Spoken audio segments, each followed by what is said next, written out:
Salut à tous, amis fans de catch, bienvenue sur une nouvelle vidéo review WWE. On va parler aujourd'hui des Survivors série 2006, pay-per-view qui fêtait le 20e anniversaire des Survivor Series. La première édition avait eu lieu en 1986, donc déjà 20 ans que le show existait. Voilà, il avait lieu le 26 novembre 2006 à la Wachovia Centers de Philadelphie, Pennsylvania, devant 15 400 personnes, ce qui est une influence assez bonne, assez correcte pour un pay-per-view. Le thème musical, c'était Are You Ready de Aizen, un bon petit groupe de punk rock et un bon thème musical pour un pay-per-view. Donc voilà pour les infos. Petite vue sur la pochette que je trouve assez passable. Encore une fois, je la trouve pas très belle niveau design. Voilà le dos avec la liste des combats. On avait d'ailleurs 3 matchs traditionnels des Survivor Series, ce qui est assez rare, et 4 autres combats. Donc quand on regarde l'affiche, on peut penser que le show sera bon, même très bon je dirais. Donc voilà, finalement j'ai été un petit peu déçu par rapport à l'affiche. Donc je vais vous dire ce que j'en pense, ce que je pense de ce pay-per-view.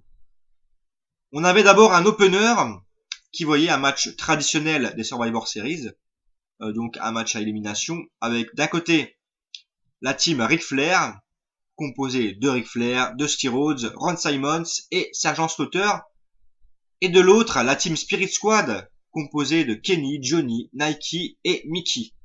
Donc vous savez que pour moi l'opener c'est un combat très important dans un pay-per-view. Pour moi l'opener doit être un match dynamique, un match rythmique, un match vraiment qui lance la soirée. Et là, c'est complètement l'inverse. C'est complètement l'inverse. On a un match mauvais. On a un mauvais match pour commencer. Le match dure 10 minutes 30. Donc je vais pas vous résumer l'ordre des éliminations de tous les matchs des Survivor Series. Mais pour résumer assez rapidement, on peut dire qu'à la fin, il restait plus que Ric Flair dans la team des papis, si on peut les appeler comme ça. Et en face, il restait 3 membres des Spirit Squad. Et Ric Flair, en fait, a réussi à s'en sortir en éliminant d'abord les 2 membres, donc Kenny et je crois Mikey, sur des petits paquets, donc sur des roll-up. Et ensuite, il a éliminé Johnny avec sa prise en 4, donc remportant le combat. Et donc la team Ric Flair qui remporte ce match face au Spirit Squad. Pour moi, juste un match divertissement, mais très très mauvais niveau in-ring. Pour moi, c'est vraiment pas l'opener parfait pour lancer un show. Moi, un match que j'ai pas trop aimé, que j'ai trouvé un petit peu inutile, entre des papis face à, pour moi, la pire équipe de l'histoire de la WWE, les Spirit Squad. Pour moi, les Spirit Squad, ils ont pourri la division tag team en 2006, clairement. Et donc voilà, victoire donc de la team Flair. Je lui ai mis une étoile 3 quarts sur 5, donc ce qui est une mauvaise note, surtout pour un match traditionnel des Survivor Series. En général, c'est des matchs assez bons. Et celui-là était littéralement mauvais. Voilà. Donc on commence la soirée vraiment sur un mauvais match.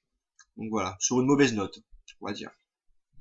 Deuxième combat de la soirée, on avait le champion US, Chris Benoit, face à Chavo Guerrero. Donc le titre était en jeu dans ce combat. J'ai envie de dire, premier bon combat de la soirée, un match de 8-9 minutes, donc ce qui est une durée correcte, sans plus. J'aurais aimé un match plus long, mais au niveau du contenu, c'est vraiment bon. C'est vraiment bon. Un match technique avec Chris Benoit. De toute façon, tous les matchs en général sont bons techniquement. Et en face, Chavo qui s'est vraiment bien débrouillé. J'ai vraiment trouvé agressif, vraiment heel. J'ai vraiment trouvé heel dans ce match. Il y avait d'ailleurs Vicky à l'extérieur du ring. C'est vraiment les débuts de Vicky Guerrero encore là. C'est pas encore la Vicky qu'on connaît actuellement. Ouais, un bon petit match pour le titre US, technique, avec de bonnes prises, beaucoup d'agressivité et une très bonne fin. J'ai bien aimé la fin. Donc victoire de Benoit qui remporte ce match avec son Creeper Crossface. On a eu un bon petit combat, dynamique. Je lui ai mis 3 étoiles sur 5. Victoire de Chris Benoit donc face à Chavo Guerrero. Premier bon petit combat de la soirée. Même si c'est pas un match voilà très bon quoi. C'est juste un match assez bon qui lance bien le show. Enfin, j'ai envie de dire. Troisième combat de la soirée, on avait un match pour le Women's Championship entre Lita, donc la championne, face à Mickie James. On peut se dire qu'on a le droit là à une très belle affiche pour le titre féminin. Et oui, finalement, on a eu vraiment un bon combat. On a eu vraiment un bon match. Donc moi, c'est vraiment deux divas que j'aime bien. Lita, qui est pour moi la catcheuse la plus technique de l'histoire. Et en face, Mickie James, qui vraiment une bonne diva. Pour moi, une des meilleures divas de l'ère moderne, je dirais. Voilà. Donc là encore, un bon petit combat. Combat là aussi de 8-9 minutes. Donc assez correct au niveau de la durée. J'aurais aussi aimé que ce match dure un peu plus longtemps. Mais bon, je veux dire, au niveau du contenu, c'était vraiment bon. On a eu un match agressif. Avec de très très beaux mouvements de la part des deux catcheuses. Donc technique. J'ai bien aimé un moment du match en fait où Mickie James nous sort un coup de pied façon capoeira, vraiment magnifique. Lita qui nous sort son moonsault, magnifique aussi. Et à la surprise générale, Mickie se dégage.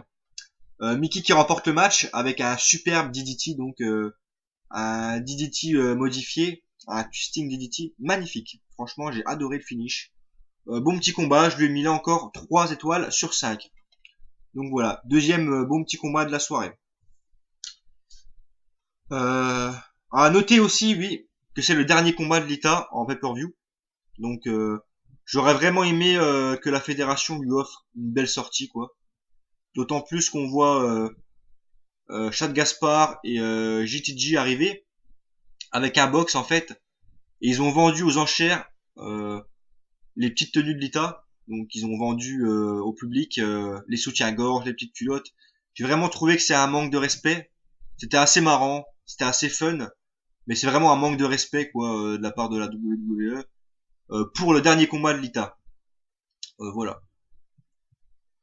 On avait ensuite un match traditionnel des Survivor Series, donc le deuxième de la soirée, avec d'un côté la Team DX, donc composée de Triple H, Shawn Michaels, CM Punk, d'ailleurs premier pay-per-view pardon pour CM Punk. Il y avait aussi Matt Hardy et donc Jeff Hardy dans la Team DX, et en face la Team Rated RKO, composée de Randy Orton, Edge, Johnny Nitro, Gregory Helms et Mike Knox. Premier pay-per-view aussi pour Mike Knox. J'ai envie de dire, on peut s'attendre, quand on voit l'affiche, à un très très gros match. On a vraiment des gros noms dans ce combat. Finalement, j'étais un petit peu déçu. Pas que le match soit mauvais. C'est un bon petit match traditionnel Survivor Series. D'abord, le début du match. Mike Knox se fait éliminer dès la première seconde du combat par un switch in music de Shawn Michaels. Donc très mauvais départ pour la team Rated RKO qui perd déjà un membre.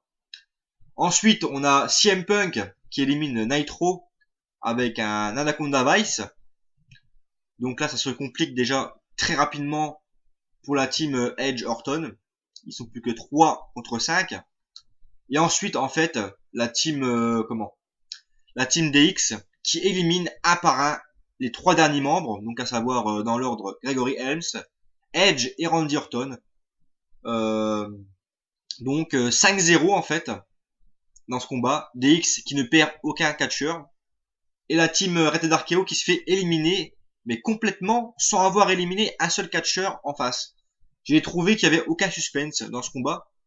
Après c'est un combat qui est très divertissement, qui est très basé, je veux dire, sur le divertissement, qui est très fun. On a eu beaucoup de moves, on a eu beaucoup de finish, on a eu un bon rythme, mais aucun suspense. Alors que pour moi, c'est une des particularités de ce genre de combat. Donc vraiment déçu là à ce niveau-là, au niveau du suspense. Après, in-ring, on a eu de bonnes choses. Un match assez dynamique. Mais donc, pour moi, voilà, aucun suspense, donc ça gâche un petit peu le combat. Après, on a eu beaucoup de bonnes choses, beaucoup de finish sur la fin du combat. Donc voilà, victoire de DX, CM Punk, Matt Hardy et Jeff Hardy. Donc, qui battent la team de Edge et Orton. Donc, victoire 5-0.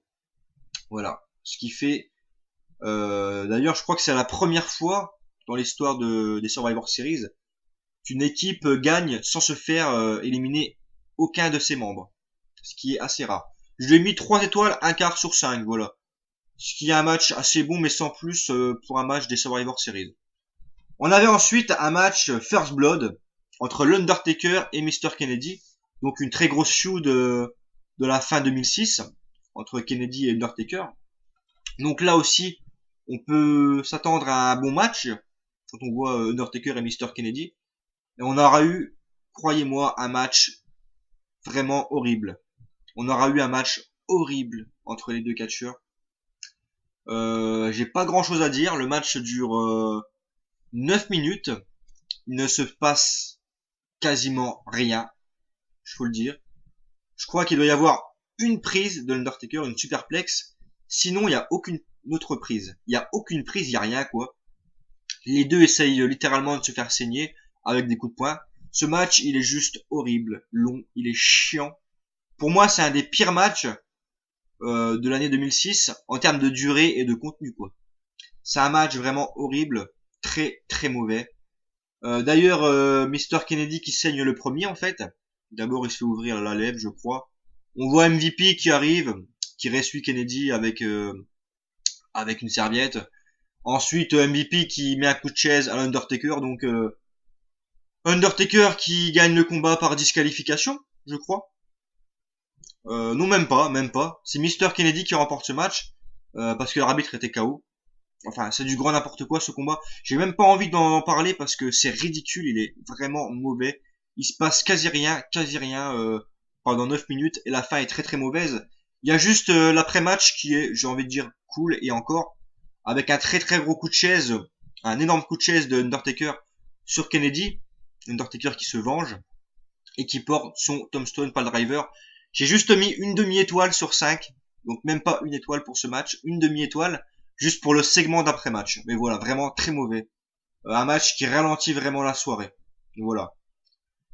Ensuite, l'avant-dernier combat. Donc, autre match traditionnel des Survivor Series. Avec d'un côté la team Cena, composée de John Cena, Kane, Bobby Lashley, Sabu et Rob Van Dam, face à la team Big Show, composée de Big Show, Test, MVP, Finlay et Umaga. Donc ce match, il est quasiment du même niveau que le match qu'on a eu entre la team DX et la team Orton et Edge. Pour moi, il est du même niveau, c'est-à-dire un bon petit match, mais là encore, j'aurais espéré avoir beaucoup mieux. Après, le match, pour moi, est bon, mais sans plus, quoi. Je veux dire, c'est pas non plus gigantesque. C'est un bon match des Survivor Series, avec beaucoup plus de suspense que dans le match Team DX face à la Team Orton, avec beaucoup plus de suspense. Je vais vous le résumer assez vite. Umaga se fait rapidement éliminer. Il va en fait péter un câble et prendre une arme à l'extérieur du ring et fracasser tous les catcheurs. Donc Umaga se fait d'abord éliminer. Ensuite, je crois qu'on a une élimination, si je me trompe pas, de Test, de Rob Van Dam, je crois, un des deux. Enfin, je vais vous résumer en fait le final. À la fin, il reste John Cena et Bobby Lashley face à Big Show et Finlay. Je trouve que le final donne pas trop envie, perso. John Cena, Lashley contre Finlay, Big Show, ça donne pas trop envie. Le final aura été assez bon. Le match aura été assez bon. Moi, j'ai bien aimé Test dans ce combat. Camille, je crois, un Bigfoot vraiment monumental sur Rob Van Dam. D'ailleurs, Test a éliminé Rob Van Dam dans ce combat. J'ai bien aimé aussi la performance de RVD, qui en début de combat a fait de bons moves.